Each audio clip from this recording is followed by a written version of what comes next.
एक महत्त्वाची बातमी समोर येते। महाविकास आघाडीमधील राज्यसभेच्या जागेवर आज शिक्कामोर्तब होण्याची शक्यता आहे। उद्धव ठाकरेंच्या उपस्थितीत आज मविया नेत्यांची विधान भवनामध्ये बैठक पार पडणार आहे। या बैठकीमध्ये राज्यसभा उमेदवाराचा तिढा सोडवला जाण्याची शक्यता आहे। मवियामध्ये राज्यसभा उमेदवारावरून अद्याप ही तिढा कायम आहे आणि काल रात्री राष्ट्रवादीच्या नेत्यांनी उद्धव ठाकरेंसोबत चर्चा केलेली होती। त्यामुळे आज नेमक्या बैठकीत काय घडामोडी घडतात हे पाहणं महत्त्वाचं असणार आहे। महाविकास आघाडीमधील राज्यसभेच्या जागेवर आज शिक्कामोर्तब होण्याची शक्यता वर्तवली जाते। उद्धव ठाकरेंच्या उपस्थितीत आज मविया नेत्यांची विधान भवनामध्ये ही बैठक पार पडणार आहे। अतिशय महत्त्वाची बैठक ही असेल आणि या बैठकीमध्ये राज्यसभा उमेदवाराचा तिढा सोडवला जाण्याची शक्यता आहे। नेमकं कोणाला उमेदवारी दिली जाणार या संदर्भात आज हा तिढा सुटू शकतो। सुस्मिता बधाणे आमच्या प्रतिनिधी आपल्याला अधिकची माहिती देतात। सुस्मिता, आज या जागेवर राज्यसभेच्या जागेवर कोणाला नेमकं नाव असेल यावर शिक्कामोर्तब होईल का आज? नक्कीच आपण बघतोय महाविकास आघाडीची अतिशय महत्त्वाची बैठक आज पार पडणार आहे। विधान भवनामध्ये हर्षवर्धन सपकाळ, उद्धव ठाकरे आणि राष्ट्रवादीच्या प्रमुख नेत्यांसोबत ही बैठक पार पडणार आहे। राज्यसभेवरती नेमकी कोणाची वर्णी लावावी याबद्दल मवियामध्ये अजूनही एकमत झालेलं नाहीये आणि तो तिढा सोडवण्यासाठी महत्त्वाची बैठक पार पडणार आहे। या बैठकीपूर्वी सर्व आमदारांशी संवाद साधला जाणार आहे। त्यानंतर महत्त्वाच्या नेत्यांची, प्रमुख नेत्यांची अंतर्गत एक वेगळी बैठक होणार आहे, ज्यामध्ये राज्यसभेची गणितं सोडवत असताना नेमकं कोणाला काय मिळणार, कशा पद्धतीने विधान परिषदेसाठी सुद्धा आपल्याला तयारी करता येईल याबद्दलचा फॉर्म्युला देखील निश्चित केला जाणार आहे।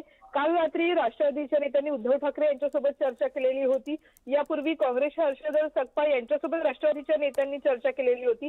आज मात्र पहिल्यांदा तिन्ही पक्ष एकत्रितपणे राज्यसभेसाठी चर्चा करताना आपल्याला पाहायला मिळणार आहेत। बरं सुस्मिता, वेळोवेळी अपडेट्स घेत राहू, धन्यवाद या माहितीसाठी। राज्यसभा निवडणुकीचा अर्ज भरण्यासाठी केवळ काही तास शिल्लक आहेत आणि अशामध्येच मवियाकडून शरद पवारांचं नाव आघाडीवरती आहे। मात्र याबाबत कोणताही निर्णय झालेला नाही अशी माहिती काँग्रेस नेते विजय वडेट्टीवारांनी दिली आहे। राज्यसभेची जागा आम्ही राष्ट्रीय पक्ष असल्यामुळे आम्हाला मिळावी, तर विधान परिषदेची जागा उद्धव ठाकरे यांच्या पक्षाला मिळावी अशी आमची मागणी होती, असंही वडेट्टीवारांनी म्हटलंय।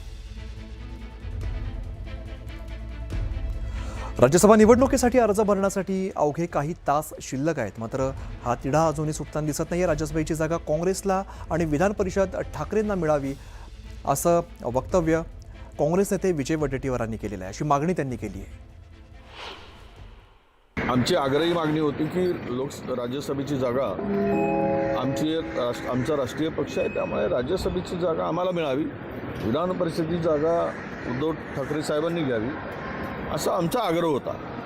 पण शेवट आम्ही तीन पक्ष मिळून आघाडी बनवून आहे, त्यामध्ये जे काही ठरेल तो काही अंतिम राहील।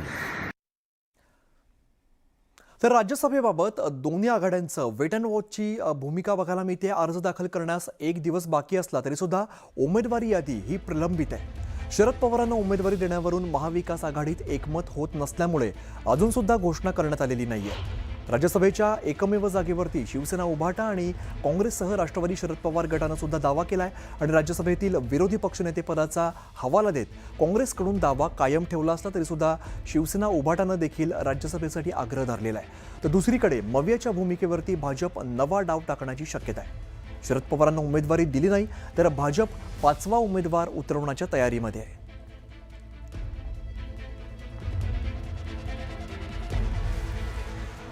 मवियामध्ये उमेदवारावरून पेच अजून सुद्धा कायम दिसतोय। राज्यसभेबाबत दोन्हीकडे अजून वेट अँड वॉचची भूमिका दिसते। एका जागेसाठी एनसीपी, शरद पवार पक्ष, उभाटा, काँग्रेस असे आग्रही दिसत आहेत।